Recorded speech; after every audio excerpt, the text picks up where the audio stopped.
Welcome back to The Bulwark Goes to Hollywood. My name is Sonny Bunch. I'm culture editor at The Bulwark, and I'm very pleased to be joined today by Julian Schlossberg, who has a new book out, Try Not to Hold It Against Me, A Producer's Life, which is, it's a super interesting look at really every facet of the entertainment industry. You know, Julian has had a really fascinating life, and I want to talk to him a bit, getting started here, about his work in live theater and Broadway and off-Broadway, and kind of what some of the differences there are. Thank you for being on the show today. I really appreciate it. Well, thank you. And yes, it is true. I've had a varied or checkered career, as they say. Well, it's fascinating. Again, I want to get to live theater here in a second. And the way I was going to describe your career, and then didn't really want to, because I wasn't sure how you would take it, was all over the place. Because, and I mean that in the nicest way possible, because you're in TV, you're in movies, you're in live theater here. You have a little line about the music industry that I'll talk about in a sec. But you have a wide and varied background here, which I think is wonderful for listeners of this show. I think there's a lot they're going to learn from listening to you. Yes, it is.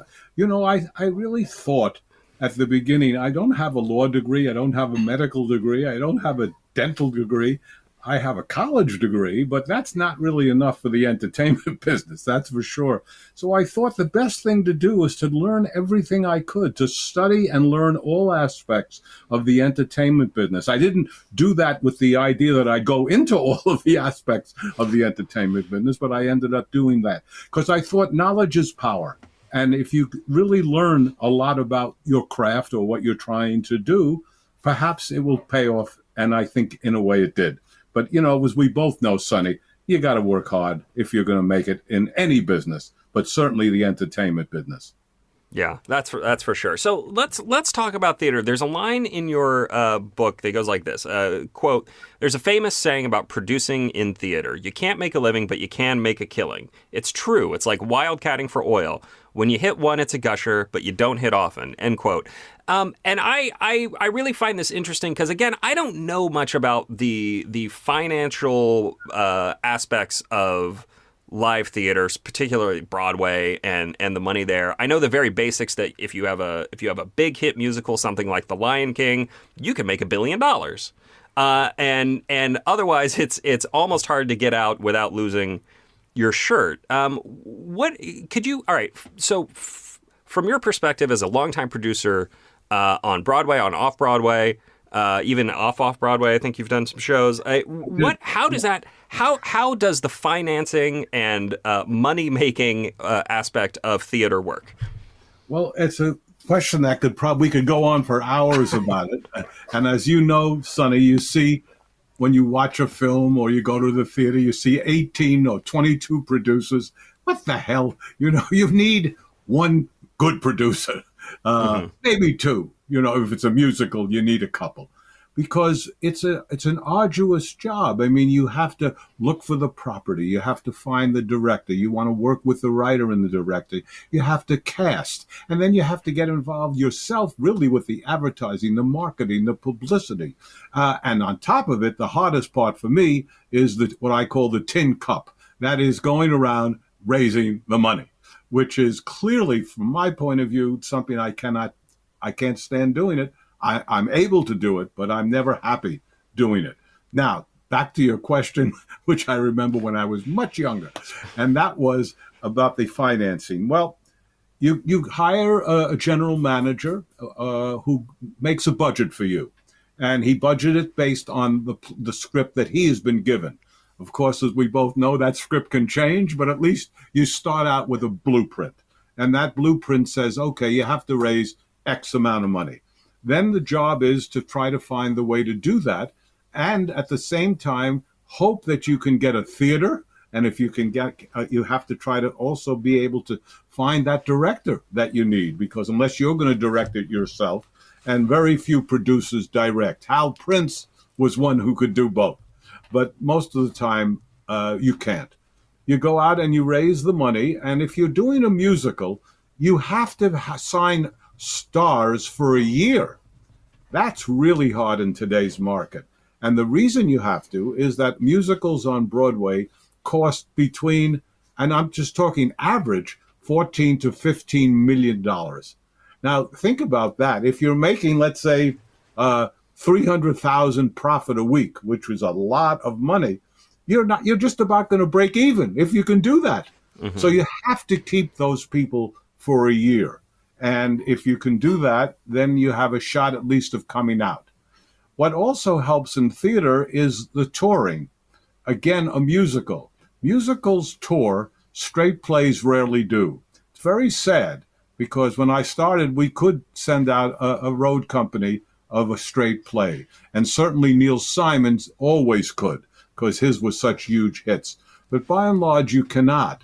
So, yes, to answer your question, I'm trying to do it, is the fact that you go out, you raise the money, and you hope that you're going to get an audience. And it's not an easy thing to get an audience in today's world because the public has everything coming at them, everything to try to get people to come in. I remember a great song in Midnight Cowboy called Everybody's Talking. I want to call the world we're living in Everybody's Hawking. Everybody's hawking right now. That's what everyone seems to be doing. When I did this book, I was told by the publisher, please make a trailer. I said, a trailer for the book? They said, oh, yeah. I said, well, send me a couple. And they sent me Michelle Obama's trailer. I thought, well, if Michelle Obama's making a trailer, that's the least I can do. Anyhow, I hope it answers a little bit of yeah. Well, it's just to drill down slightly deeper into the nuts and bolts. You know, you talk in the book about selling shares to a play, which is like it's kind of a fascinating, almost. You know, when people talk about getting a movie made, you know, they're like, okay, we're going to get $20 million from Paramount. We're going to get, $15 million from United Artists. We're going to put all that together. But when you're making a play, I mean, you're actually going to people and saying, hey, will you put $25,000 into this? Will you put $100,000 into this? I mean, how does that process work? Just in terms of getting the money and then paying it. Like, how do you pay it out? When the money comes in, you pay it out on the basis of profits. Nobody gets any money from the production except the talented people, the people who put the director, the writer, the actors. But after that, nobody shares until the investors get their money back. So that I get a very small fee until the money gets back. Once the money comes back, if that ever happens, and it's rare, as I said, it's like striking for a ball. When it does, the producer then has 50% of the profits and the investors have the other 50%. But you don't take your money until the investors have their money out. So that's the good part of being an investor. At least you know that if it ever hits, you're going to get your money first, and that's an important aspect. People who invest in theater do it for very various reasons. One is, of course, the excitement of going to the opening night party, maybe coming to rehearsals, going to advertising meetings and seeing how it happens. Others, maybe, if it's a musical, maybe to meet a chorus girl or two still in today's world. But by and large, people invest because they love theater. They know that going in, this is not for them. This is not going to be... I've always said the same thing, Sonny, to anybody who's come to me to invest. I say, all I want to know is, can you afford to lose the money? Because if you can't, I don't want the money. And now, many producers wouldn't do that. And that could be Jewish guilt for all I know. But whatever the reason, I can't take money if someone's going to say no. I do remember being visited once by an extraordinarily wealthy man who walked into my office, and it's terrible to say, but somehow you can meet someone and not like them before they open their mouth. He swaggered in, and he was so damn sure of himself. And he says, look, I want to know the first thing. How much money can I make? I said, I want to tell you the first thing. You can lose everything. That changed his tune. He said, then why am I here? I said, I have no idea. And he left. And that was that. Yeah. But the idea, how much money can I make? You can make, as you said earlier, you can hit. I mean, if you have The Lion King, if you have the Book of Mormon, if you have Wicked, you can go on, and not just in New York, but the world. And then they make a movie out of it on top of it. No, when you hit, you really hit. But very few people do. And Yeah. I can't say I ever did. I never Yeah. did. Yeah. Well, when you mentioned the difference between touring for musicals versus straight plays, is it just a function of it's hard to assemble the talent that you need to do a local production of a giant musical like that? So people want to see the touring company versus, say, the DC Shakespeare Theater can put on an Othello or a Hamlet. Just as well as, maybe it's not Patrick Stewart in the lead role of Macbeth or whatever, but it's still a pretty good show. But for a musical, you really need like a very specific group of people. You need big sets that travel. I mean, is it mostly that? Yeah, well, yeah. I mean, the big thing about musicals that's what the public wants to see when you go out. If they felt that they wanted to see straight plays, that's what would be going out. But if you look at the season of any regional theater in this country, major one, they'll all be musicals. There will be almost no straight plays. On the other hand, that's where money can be made. Many plays lose money domestically and then make it back on the tour. Many years ago, I was an associate producer on Damn Yankees with a wonderful cast, Victor Garber and Bebe Neuwirth. But then Jerry Lewis came in, and Jerry Lewis played the devil in Damn Yankees. And when we took Jerry Lewis on the road, it made a lot of money.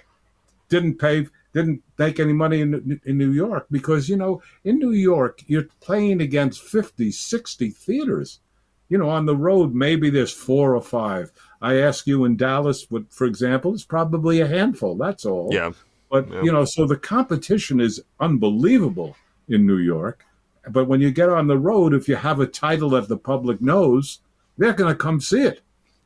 Yes. I will say from personal experience, after taking my family to see the touring version of Frozen, that sounds exactly right. Just a packed audience waiting to see that.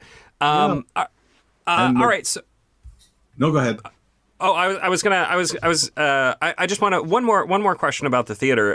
What I found really interesting reading was putting together some of these one act plays. I mean, you talk about getting a series that I think it was David Mamet, Woody Allen, and Elaine May. Which is just an absolute killer. It's the sort of thing that you hear, or I hear, as a critic and as a lover of movies. I'm like, that sounds amazing. But apparently, it's still hard to get folks to show up even for that, right? Well, that was actually one of my biggest hits. Okay. So there we go. I'm glad we brought that one up. Yeah. But that was because of David Mamet, Elaine May, and Woody Allen doing comedies. And we had Linda Lavin, we had Debbie Monk, we had a great director, Michael Blakemore, and we played for over a year. In fact, we did so well off-Broadway, we broke every record in the history of off-Broadway at that time. And when Linda left, Linda had a 6-month contract, I was able to get Valerie Harper to come in, and we played another 6 months. So it was a wonderful experience, and I had a real problem, Sonny, in as much as I had 2 plays that opened simultaneously off Broadway, both breaking the house records and then both breaking the history of off Broadway. Now, why would that be a problem? Because I thought, hey, I've spent my life in the movie business. I should have been doing theater. I know what I'm doing. I'm a New Yorker. I'll do great. That's the worst thing you can think of. I went 1 flop, 2 flops, 3 flops right in a row after that, and learned that, you just had beginner's luck, buddy. You just had beginner's luck. It's tough. I'm going to ask a question I know the answer to now, but I did not before I read your book, and it's gonna sound like a dumb question, but I think people will be interested to know it. If maybe not, maybe I'm just dumb. I always thought off-Broadway meant location. Off-Broadway meant location. I did not realize that it was an actual, it's more about the number of seats, right? Could So you explain what that distinction is to yeah, folks? well, What the difference I can between? try. I can try. I have a league of theater people I hope are not listening because they'll say, "What is he talking about?" But as far as I know, from approximately 40th Street to 59th Street is the Broadway area, and that is not determined by seats, but that's truly by location, you know. Mhm. On the other hand, there are theaters in the 40s, for example, that are not in Broadway and 6th and 8th Avenue. They'll be 9th or 10th, and that is by seats. So that the reason that you'll see 99 seats, 199, 299, 399, etc., is that once you go to the next seat, you pay much more money to the unions or to the non-unions or to whoever you're dealing with. So yes, it's both things. Off Broadway is determined by the amount of seats, but location also matters a great deal. Hmm. And so it's a function also of union contracts then. If it's a Broadway show, you have to pay more. If it's an off Broadway show, less No off question. Broadway. But as you also said, seats are important too, because Yeah. it's hard to say to even a union guy, look, I only have 1,000 seats. They're going to say, I don't feel sorry for you, buddy. You have an 8,000 potential a week of seats Yeah. being sold. But if you say I have 199, yes, it's much better that way. Okay. Okay. All right. Good. I wanted to kind of explain that for folks because again, something I didn't quite understand until reading this. I think folks would like to know. I'm right. All right. So let's skip way back to near the start of your career because another thing I found really interesting reading this book was when you were discussing booking the theaters, booking the movie theaters in New York City, booking the Walter Reed theaters, and trying to get those set up. And one thing in particular that jumped out at me was the importance of matching theaters and audiences and advertising campaigns and audiences. And this is such an obvious thing. It's such, you don't want to tell folks that they're going to be seeing something that they're not seeing. And you want to bring movies to neighborhoods that are looking for that sort of thing. Can you tell the story for folks about why Elaine May was so mad at you? When her movie was being previewed in DC and why it kind of died on the vine. Yeah, it was. Well, I had never met Elaine, and she was told to call. Forgive the name dropping, but she was told to call me by Warren Beatty, who had been a friend of mine, and I was told. Elaine said, "I understand you're okay for a studio executive." Meaning, I guess, many of the studio executives were not okay, or at least that's how it was put. Well, she said, I told her that there was going to be a sneak preview of her film, Mikey and Nicky. And she said, look, don't put my name in the ad. If you do, they're going to think it's a comedy. Just Peter Falk, John Cassavetes, Ned Beatty, that's it. And a new movie. Don't say I'm in it. I said, fine. And I went to the advertising meeting, and the president of the company said, oh, we're going to put her name in. I said, no. She's very specific. She does not want her name in. No, we got to put her name in. I said, no, I've told her that. Anyhow, I was overridden, as they say, and her name went in. So at the end of the sneak preview, because people had expected a comedy, and it's got some great laughs in it, but it's a gritty, tough, realistic movie based on a true story. Her family was somewhat involved with the mob as she grew up, and it's based on that story. So at the end, people are booing and walking out, and I'm taken into the manager's office where Elaine is there, and she says, "You know what a liar is?" And I said, what do you mean? She said, you said my name wouldn't be in the ad, and the aim was there, and they're booing. Listen to that noise out there. They're still booing.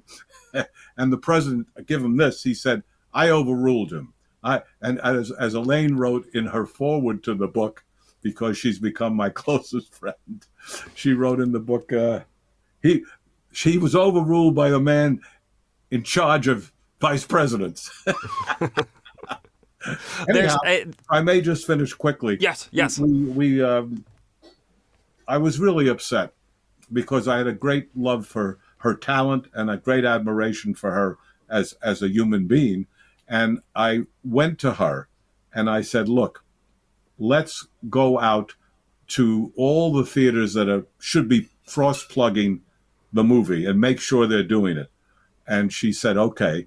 And as she writes in the book, he made me take buses because he said Paramount wasn't knowing that I was going to be doing this and I couldn't charge them. Anyhow, we went to the theaters to find out that the trailers weren't on the screen.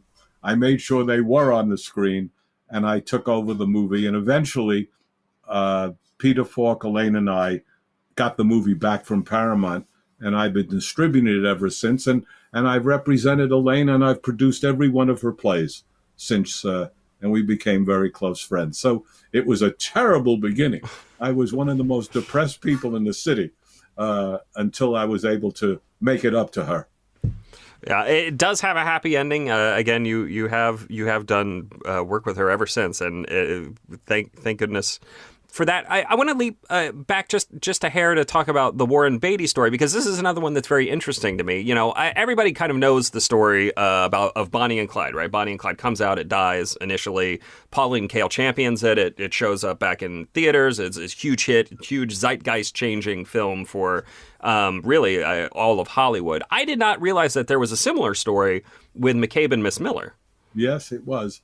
I had at that time, representing the Walter Reed theaters in New York, the Coronet Theater was the prime theater in the New York City, as was Cinema One. They were the two best theaters on the East Side, and every distributor wanted them. And the reason they wanted them was that in those days, Sonny, people opened one theater in New York City that set not the city, not the country, the world. How that film did in New York really often determined the rest of the history. And many times those pictures would play, believe it or not, downtown Manhattan for a year before it would even go into the neighborhoods. So this idea of 1,500, 2,000 prints, it didn't happen. Warren opens McCabe and Mrs. Miller he starred and produced it with Bob Altman directing and Julie Christie co-starring. And he opens in the Lowe's State on Broadway and the Lowe's Cine on the 86th Street. And it's a disaster. People don't come, and it's pulled in 2 weeks. It's gone. And I get a call from a man I never knew, except from afar, Warren Beatty, at that point. And he says, "Have you ever seen McCabe and Mrs. Miller?" I said, "No." He said, "I really would like you to screen it, and I want your opinion." Now, as naive as I was, I knew he didn't just want my opinion, but I had no idea what he did want. And anyhow, I screened the movie. I thought it was a terrific film. And then he surprised me with, "I want you to open it at the Coronet." It was madness. I mean, the film just died. He's asking for the best theater in the city, if not the second best. I said, I don't know. He just never stopped. He cajoled, he pushed. He said, "Look, we're both young." That's how long ago it was. We were both young, and we're coming up in the business. You saw what I did on Bonnie and Clyde. I'll get you advertising. I'll go on the air. I'll do it. Just do it. Open it. And damn it, he convinced me. He pushed me. As I say, he did everything. And we opened it, and it was a big success in New York City. I don't know how it did around the country. It certainly wasn't in Bonnie and Clyde territory, right, but it was successful, and it's considered one of Altman's best films, which I think it is. Yeah, I mean, I like, it's in the Criterion Collection now. It is a much beloved. I think certainly in Altman's canon, and also Beatty's. The business of opening movies in New York is very fascinating to me because, again, as you say, you know, something opens on one screen, plays there for a long time. It is so different than now. But there was also real competition between the theaters themselves for the movies, right? I mean, oh my God. What was it like to, like, what did you have to go to studios and say, "Hey, we'll give you this for this amount of time"? I mean, how did those negotiations work? Well, it's a very good question, but it's a tough answer, and not because I'm going to hold back, because as you can see, I'll babble away. But what I would have to say was that it would so depend on the the movie you'd be talking about. You see, for example, let's take a movie like The Great White Hope. The Great White Hope, James Earl Jones, an incredible movie. But where do you play it in New York? Well, you can play it on Broadway because it's a rough crowd and they'll go for a boxing film, etc. You can play it on the East Side because it's a well-made, intelligent, beautifully acted movie. So you play what they call day and date. That's what you do. My biggest competition was Cinema 5, Don Rugoff's theaters, but he had no Broadway theater. So right off the bat, I had four. I had the Astor, the Victoria, the DeMille, and then the Ziegfeld. So I had the ability to take a movie like Great White Hope where he couldn't. He couldn't play it both places. So that helped me. That was a big edge for me. You try to go after the movies you liked. Often you could screen them, but sometimes you couldn't. And then you'd read a script and take your chances. And I've had some great successes, but I had some unbelievable failures. And while no one wants to talk about failures, I don't mind. I mean, after all, it was back during the Civil War, number one. And secondly, I had successes, so why not? Well, I put in Harold and Maude. okay. Harold and Maude, which has become one of the great classic movies, at the Coronet Theater at Christmas, which means that, Sonny, if you and I did an interview at the Coronet Theater, we could do business. That's how, I'm telling you, anything could go in. At 2 weeks, Harold and Maude died.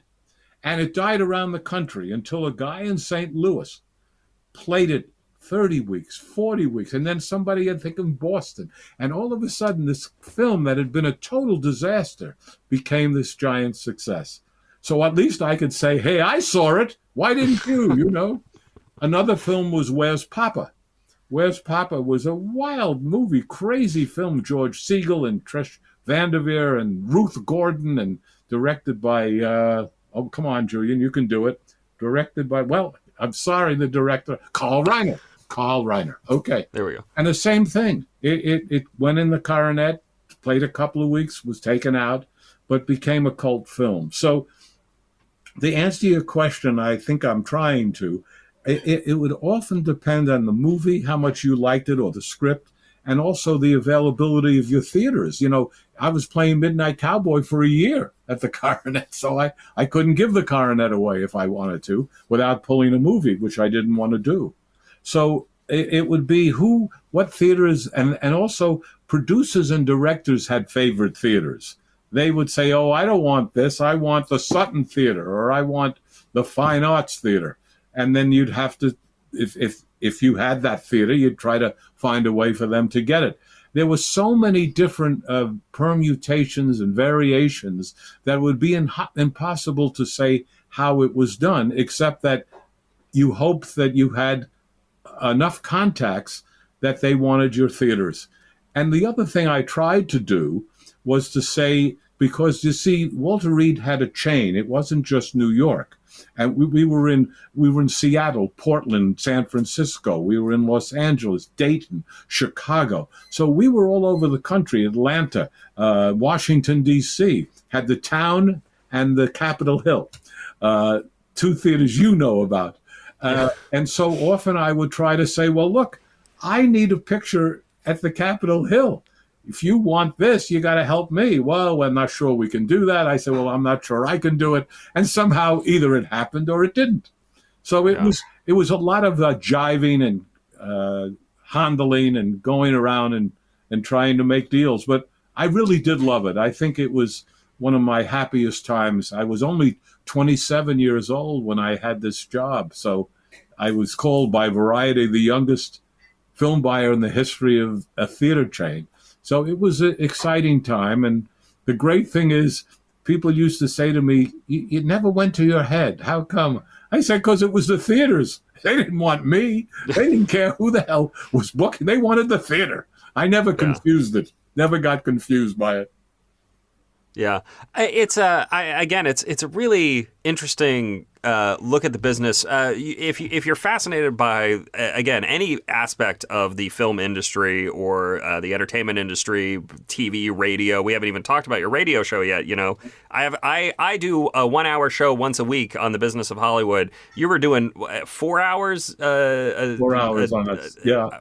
I mean, that's, you know, and it's nationally syndicated. It's great But stuff. Excuse me. I had the advantage that you didn't have. It was a call-in show as well. Yeah, So that's people true. could That's call in. true. That gave me a time to rest and breathe while they went on and on. Yeah, that's always nice. Again, the name of the book is "Try Not to Hold It Against Me: A Producer's Life." Make sure you pick it up.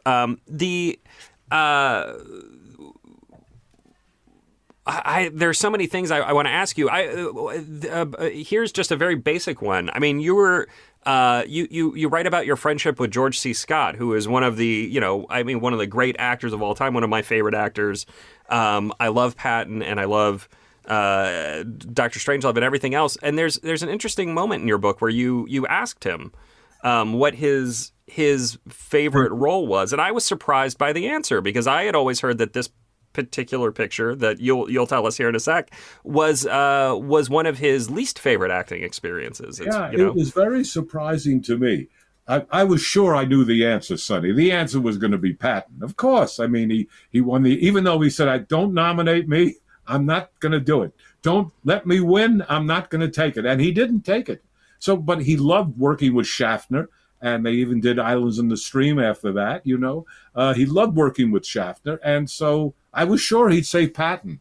And when he said Dr. Strangelove, I was really surprised.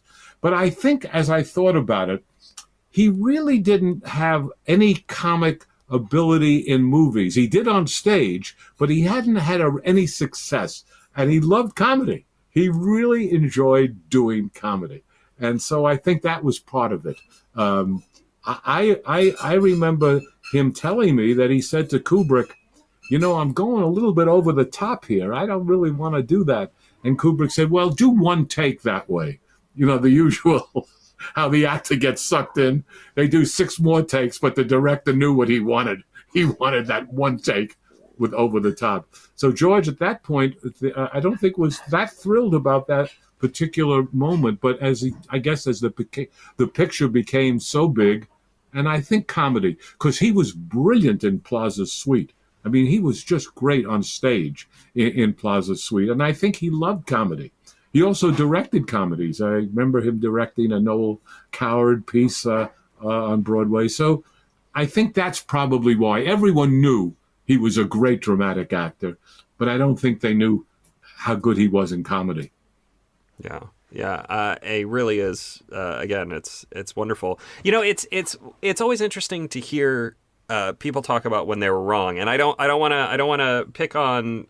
But this was a really interesting little kind of revelatory moment where you're talking about Saturday Night Fever, and you went to listen to the soundtrack, and you were like, I don't think this is what. I love the soundtrack, but right. But I thought, but that's the music I grew up with. That's early rock and roll to me. The Bee Gees. That's not today's music. It's not the guy, whatever those groups are, the Grateful Dead or something like that. That's the music of today, when in the 70s. But I was thrilled. I mean, because the head of the studio said, "What do you think?" I said, "I love the music." He said, "Oh, great." I said, "No, wait a second. I don't think it's today's music." But, of course, I was happy that it was the #1 best-selling album by the Bee Gees. And I was in charge of that movie, ostensibly, for Paramount. I was the man in charge. I had about much to do with that success as you did. But I did do one thing.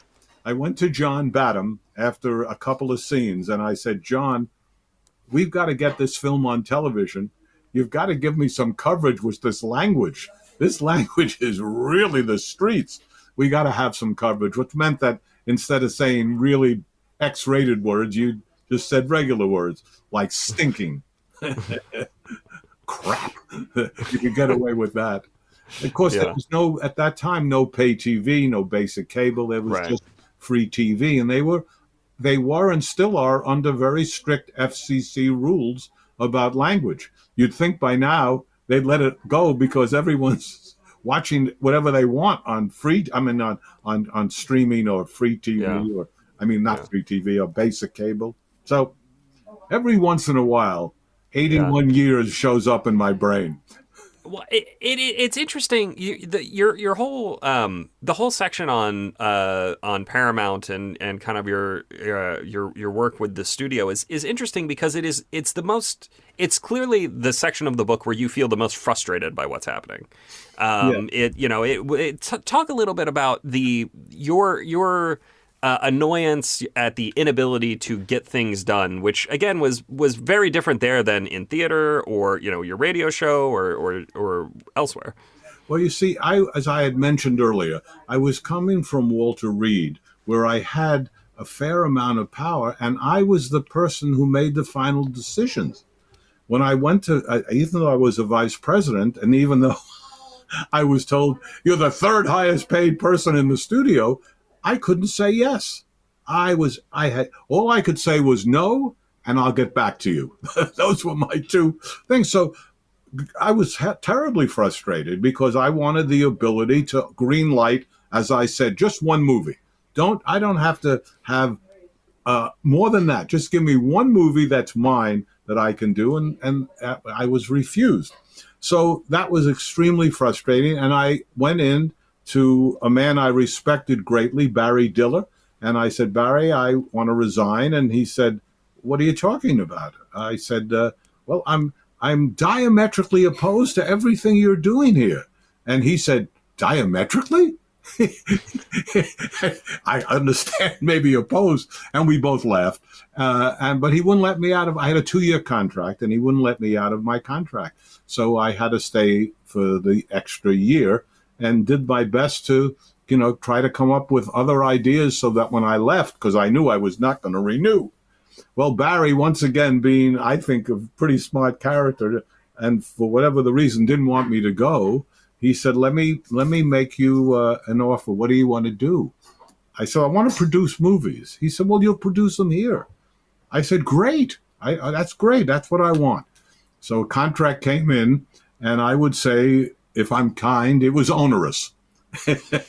If I'm not kind, it was impossible to sign. And so I negotiated with the head of business affairs. And I wrote about this in the book, Sonny, because I'm kind of found it funny myself that I said it. The head said, look, you got to understand, everybody at Paramount knows you march to a different drummer. And I said, but I'm not in your parade, Dick. I'm not in your parade. And I never signed the contract. And I was very afraid to go out on my own. I was a man in my 30s. I had always had a paycheck. I had the advantage at that point of not having a wife or children, so I could at least not worry about a mortgage or college. But I still was afraid to go out on my own. And two great writers, Elaine May and Herb Gardner, Herb wrote 1,000 Clowns and I'm Not Rappaport, took me to dinner, and they said, if you open up the store, we'll help you fill the shelves. I never forgot that. And they did. And they did. So I opened up Castle Hill, which was my company. It's what Schlossberg means in German. Actually, Schloss, if you go to Germany, there's a lot of Schlosses around. Schloss is that. And Berg is generally a mountain, B-E-R-G. But I felt, Paramount has the mountain. They're not too thrilled with me. Maybe I'll make it a hill.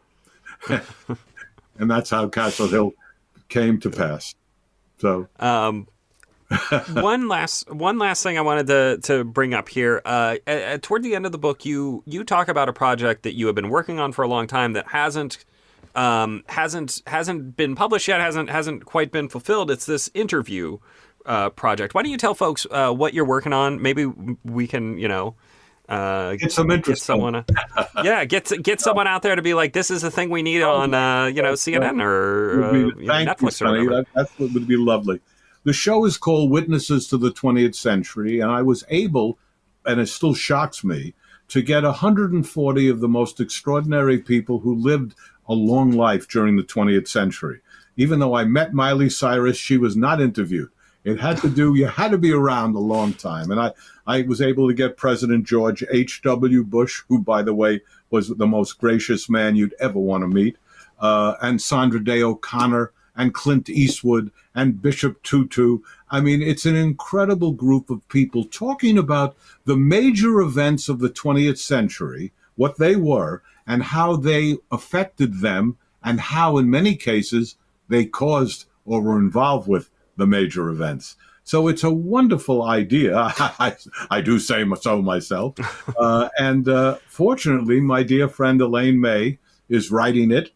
And we start with it's a 14-hour series.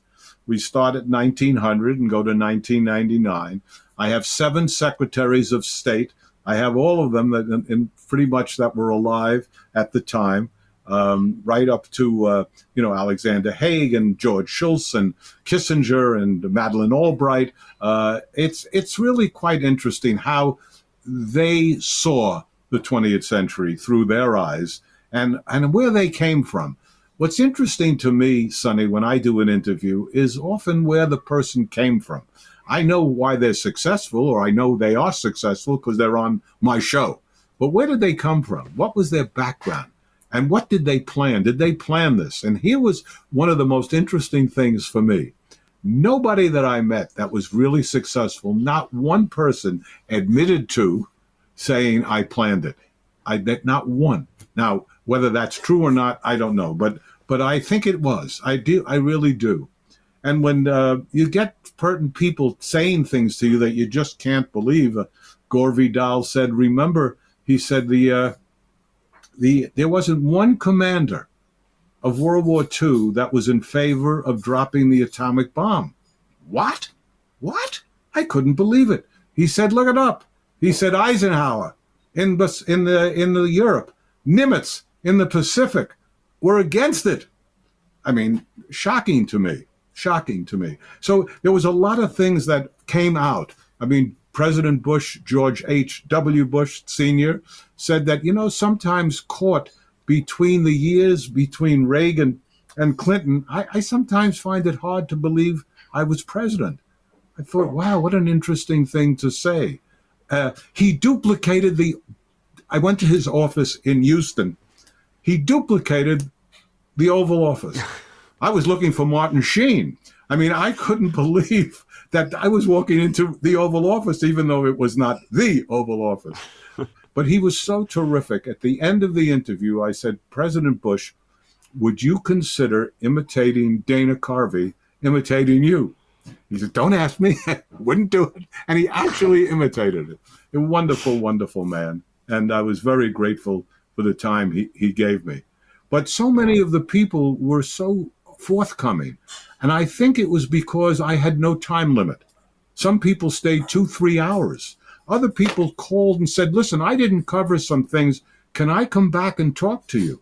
My God, I said, sure, come on. It was, I would say in many ways, the highlight of whatever I have as a career. I would say that was it. The talking to these incredible people, and I always did it with no notes. They were so shocked. But, I did it for no notes for a lot of reasons. As you know, as an interviewer, if you keep looking down, the person knows you're reading. But if you're looking in their eyes, as you and I are doing now, the brain is a muscle. It responds to that stimuli. And so it's a conversation. It's not an interview. And that's what I hope I did. I think I did in watching it. So, have I babbled on enough? No, that's great. That's great. I mean, do you and Miss May have a location, somewhere that is, has professed interest? I mean, where are you hoping we can see this? I have to say that it's we have finished editing 6 of the 14, so we're over 40% completed, and there's been a lot of resistance from many of the places I'd like to sell because of committing 14 hours. And I understand that's a big commitment to make. So I think I'm going to go back in 2023, and then you'll hear it first, Sonny. You'll be the first person to know. I'm offering 7 and 7. Take the first Okay, 2 7. seasons. If you don't want it, you can drop it. So maybe that'll Yeah. convince them. I don't know. It's very hard. The country doesn't seem to be interested in history. Our country doesn't seem to care. And Yeah. I lecture all over the country at colleges. And what I've found is, and this, of course, is a generalization, but most young people don't care about much before they were born. It doesn't interest them. And I grew up, that really did interest me.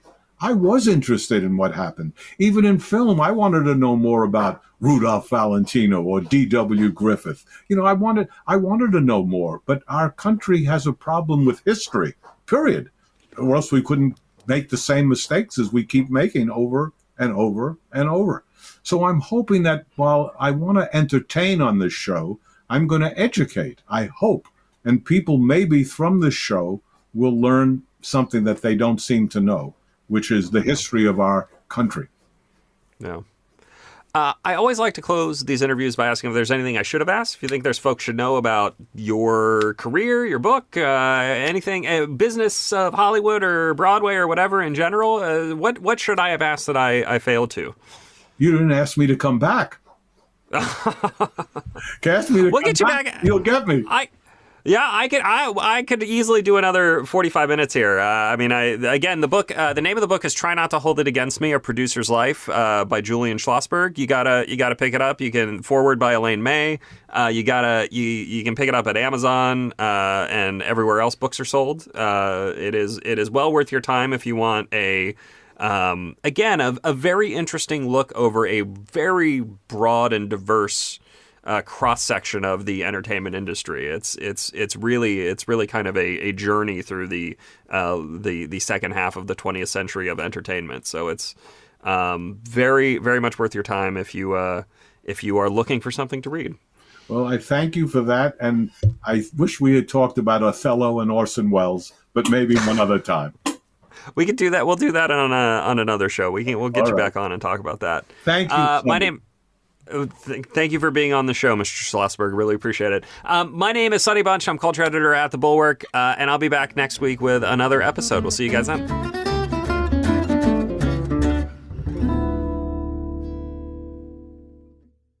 You loved Lala Kent on Vanderpump Rules. Now get to know her on Give Them Lala. With her assistant, Jess.